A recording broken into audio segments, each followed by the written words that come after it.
Hi, my name is Tiana Karamayas and I'm a Cavoodle puppy coach and breeder for Cavoodle Way and River City puppies. As a coach, my philosophy is simple.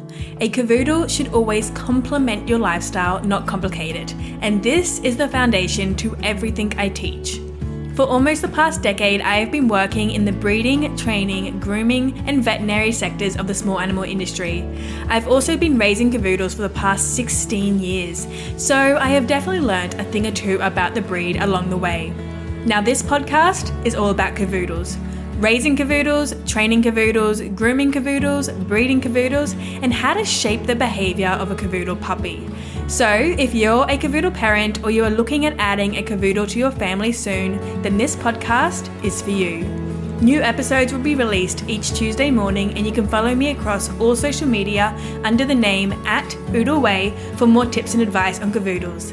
Thanks for tuning in. Good morning, everyone. Happy Tuesday. Welcome back to episode 31 of the Cavoodle Coach podcast. My name is Tiana Karamayas and I'm your host, and I'm very excited once again to be speaking with you on this lovely Tuesday morning. In today's episode, I wanted to talk about puppies, Cavoodle puppies, as always, but more specifically, I want to talk about how long it actually takes to train a puppy. So when is the point where you can say, okay, the training is done, my puppy is trained? When does that actually occur? And this is on my mind because I am currently in the process of training a little Cavoodle puppy myself. His name is Joey. He is beautiful, and if you want to see him, you can go over onto my Instagram. He's all over there. His name is Joey. My Instagram handle is @OodleWay, so you can go see him on there if you want. But that's why this whole training conversation is on my mind, because I have been training Joey since he was, I also bred him. So I've had him since he was a newborn puppy. And I've been training him since he was about 5 weeks old. And he is now 5 months old. So let's talk about this. When do I get to say that he is fully trained? Okay, so training a puppy. When we talk about training a puppy, we need to first clarify what we mean by a trained puppy. Do we mean the puppy knows how to sit, stay, lie down, they know their name, they know recall, they know how to walk on a loose lead? Is that what we mean by training? Or do we mean when we say, when is my dog trained, is it when our puppy is well behaved, understands how to behave in your household, understands how to behave out in public in a calm, polite, respectable manner, and does your puppy listen to you no matter what the level of distraction is? So that's an important distinction we need to make, because technically, as the narrative goes for training puppies, technically, if we look at puppy school, it takes 4 weeks to train a puppy. And yes, in 4 weeks, your puppy absolutely 1,000% can definitely learn their name. They learn how to sit. They learn how to lie down. They can learn how to walk on a lead. They can learn their recall. They can learn how to leave it. They can learn how to stay.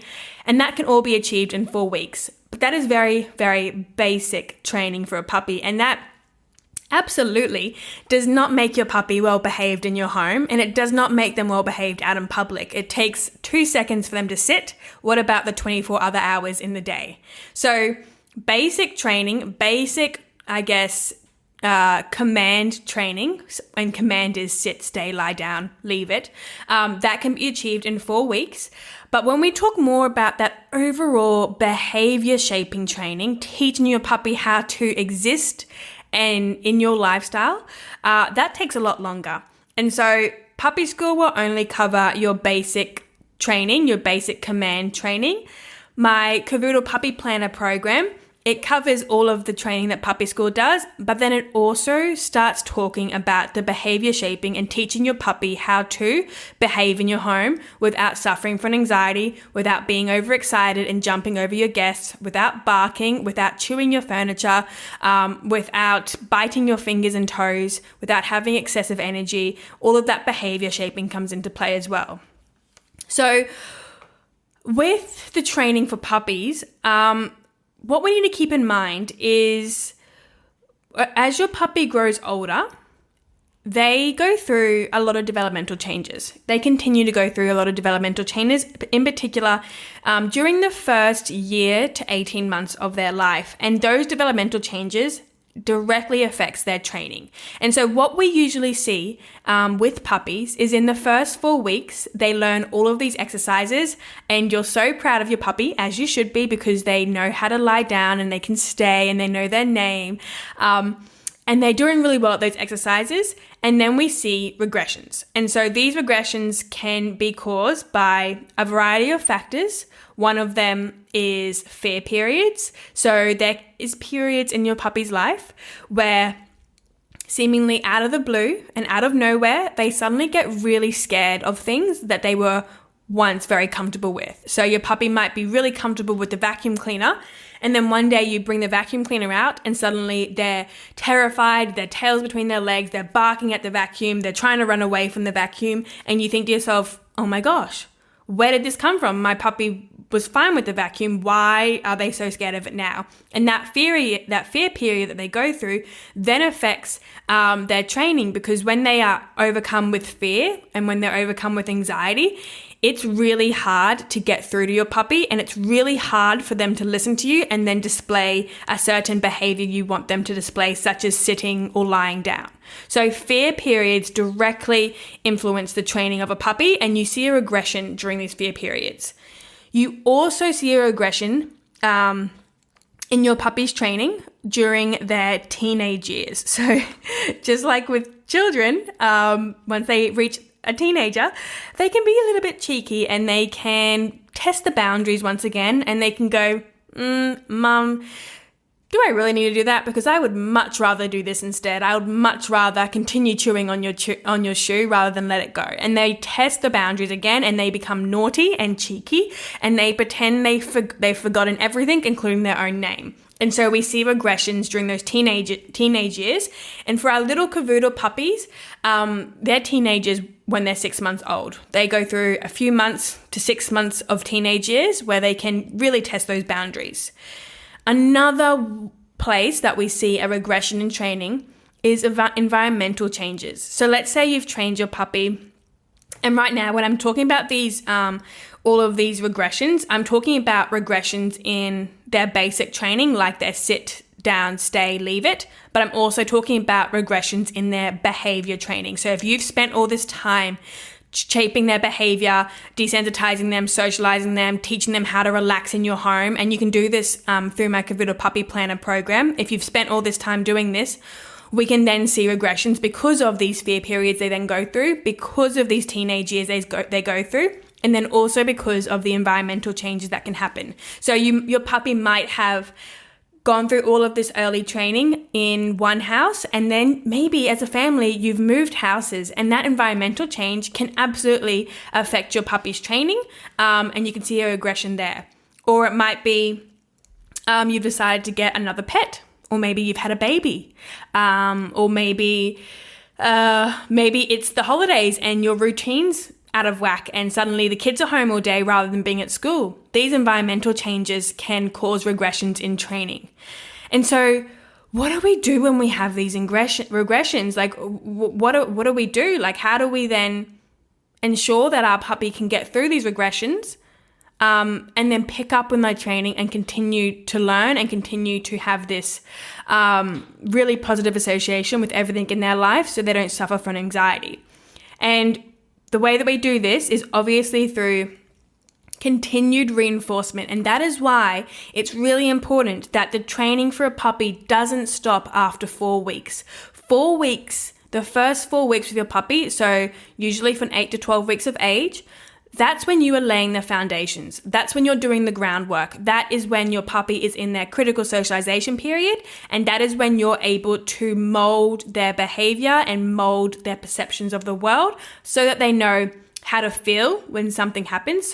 And what this could look like is how should the puppy feel when visitors come over, and then how should the puppy act when visitors come over? Should they jump all over the visitors' legs and bark at them, or should they go and lie on their bed quietly until they're invited off to come and say hello? What behavior have you taught them? That is done during the critical socialization period. That's done through my Cavoodle Puppy Planner program. But then what we need to make sure we do is we need to continue reinforcing this. And when the regression comes into place, because it does happen, every puppy goes through teenage years, every puppy is going to test the boundaries at another point. What we need to do is we need to know how to address it and how to manage it and how to get on top of it before it spirals out of control and before it completely ruins all of the training and all of the work you've done in those first 4 weeks with your puppy. And so that's why when I created my Cavoodle Puppy Planner program, yes, it is absolutely about training your puppy in those first 4 weeks. It is absolutely about following a schedule every day to make sure you are maximizing your results while they're in their critical socialization period. And yes, it's all about teaching them all of those exercises, sit down, stay, leave it, loose lead walking, and teaching it to them really, really well and cementing it into their brains. But it is equally, and if not more important to me, that through that program, you are doing so much behavior shaping training. And with that program, what it actually does is it's teaching you the tools necessary to recognize a behavior your puppy is displaying. Maybe your puppy is starting to bark. Maybe your puppy is starting to pull on the lead out of nowhere. Maybe your puppy is starting to chew things again and you don't know why. It gives you the tools to recognize those behavioral issues, and it gives you the tools to know how to see it and then to retrain your puppy, redirect your puppy, and reinforce to your puppy what behaviors are actually appropriate within your home. So it's all about education. It's not just about training your puppy, it's about training you as the family to know how to handle your puppy and all of the behaviors they're going to show throughout those first 18 months of their development when they go through all of these different changes and all of these different periods of their life. So training your puppy goes for about 18 months. By about 18 months of age, your puppy has gone through all of their fear periods. Your puppy has gone through their teenage years. They are now an adult. And by 18 months of age, all of the behavior shaping you have done is something your puppy has now come to accept. And they are happy with it, they're comfortable with it, and they know how to behave within your home. So it's really important that if you're getting a puppy, be excited, of course, but please be aware that your training isn't just for 4 weeks. The first 4 weeks are essential to lay the groundwork because your puppy is always going to revert back to the training and the boundaries you created in those first 4 weeks. So when they go through that fear period, when they go through their teenage years at 6 months, they are going to revert back to the behaviors that you taught them in those first 4 weeks, which is why it is so important that you have a training plan in place for as soon as you bring your puppy home. And then with your, I've literally just lost my train of thought. that just literally just left my mind. Your puppy will revert back to the behaviors they learned in those first 4 weeks. And that's why it's really important that you are not just learning how to teach your puppy to sit and lie down, because that's easy. You can YouTube that. Go into YouTube, go how to teach my puppy to sit. There's a billion videos out there. It's more important to learn, okay, how do I shape the behavior of my puppy? How do I address different behaviors as they show up? And how do I redirect my puppy and teach them how to display the behavior I want? And I'm not sure about you, but for me, with Joey, with my little boy that I'm currently training, I really want a very calm Cavoodle, a well-balanced Cavoodle, a Cavoodle who's not suffering from anxiety, a Cavoodle who is in control of his emotions, so he's not having those moments of complete overexcitement where he can't calm down and he can't stop jumping and he can't stop barking. I want a Cavoodle who is able to control those emotions and also is able to look to me in those moments where things might be a little bit overwhelming, and they're able to listen to my directions and then display the behaviors I'm asking without, again, suffering from too much anxiety. That's my goal with all of my training with Joey, and it's all that behavior shaping, and we're going to continue doing it until he's about 18 months of age. And because I am being so consistent with how I address each problem when it occurs, and problem is it sounds serious, but I mean, okay, when Joey tries to bite my finger, what do I do? In that moment, because I'm so consistent with the way I address each of these little behaviors he displays, it means that he bounces back really quickly. He learns really quickly. There's no miscommunication. And as he gets closer to 6 months, he's currently 5 months, so we're getting there. And I already do know he's edging into those teenage years. It means that we're going to be able to get through this period of his development. We're going to get through it a lot more easily and a lot more quickly than a puppy would if those foundations haven't been laid and if your puppy's communication with you hasn't yet become seamless. It's so important your puppy can speak to you and you can speak to them. That way you can ensure you're addressing the needs and wants that they have. As a trainer, I am such a big believer that a puppy has its own opinion, and that opinion should be heard and it should definitely be taken into consideration. And as much as possible, we want them to be able to have and do what they want.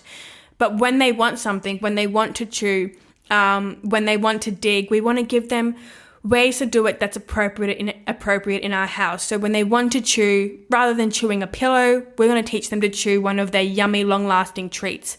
When they want to dig, let's not dig in the garden, let's dig in a bean bag that I've gotten you specifically for this way for you to let out this natural behavior, but it's appropriate within my household. So we don't want to fight our puppy. We don't want to take everything off them. We don't want to tell them no, no, no, no, no.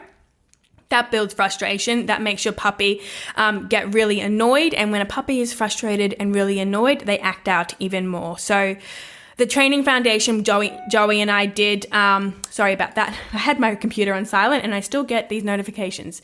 The training I did with Joey when I followed my Cavoodle puppy planner and we did the first 30 days of his schedule. What that meant is we laid a really great foundation together and we're able to move through these next periods really easily, and the 18 months of training become really enjoyable and they're second nature. And rather than it being a specific training session each day, it's simply just reading his behavior and providing him with things he needs as they pop up. So Joey's getting a bit bored. Great. I'm going to provide him with another enrichment toy. Oh, he hasn't done any.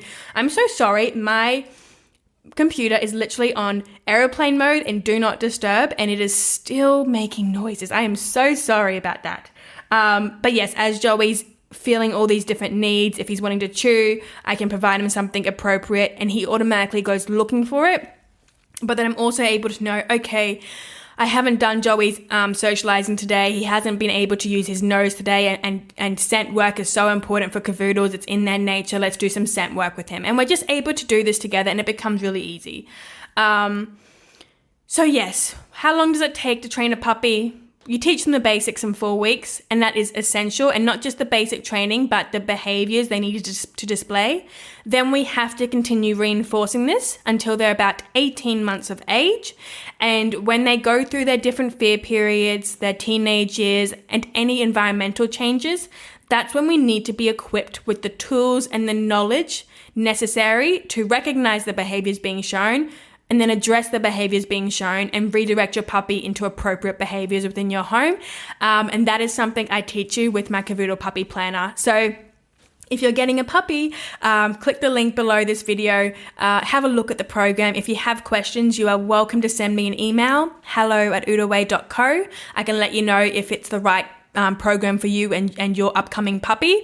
But it is absolutely amazing. It'll give you step by step, day by day, what to do with your puppy in those first 4 weeks to lay all the foundation, all of the groundwork while your puppy is in that critical socialization period to increase their confidence, decrease their anxiety, and ensure that your relationship with your puppy has a really solid and strong foundation so that they are looking to you for guidance and they are listening to you so that as they go through these regressions and as they go through all of these different periods, you're able to work together and continue to have a puppy who is well behaved within your home. So that's my Cavoodle puppy planner. The link is in the show notes. I hope to see some of you in the program, and that's it for this week's episode. I hope you enjoyed it. If you have, let me know. You can send me a DM on Instagram @oodleway and tell me that you love the episode. Or if you're feeling extra generous, you're more than welcome to leave me a rating and a review. There should be 3 dots on your podcasting app, whichever one you're listening to this through, and you should be able to click leave a rating and a review, and that would just make my week. So if you have time to do that, I would be very appreciative. I'm saying that wrong. I would be very thankful. Otherwise, I'll see you next week in the next episode. This has been your Cavoodle coach, Tiana Karamayas. I will see you later. Bye.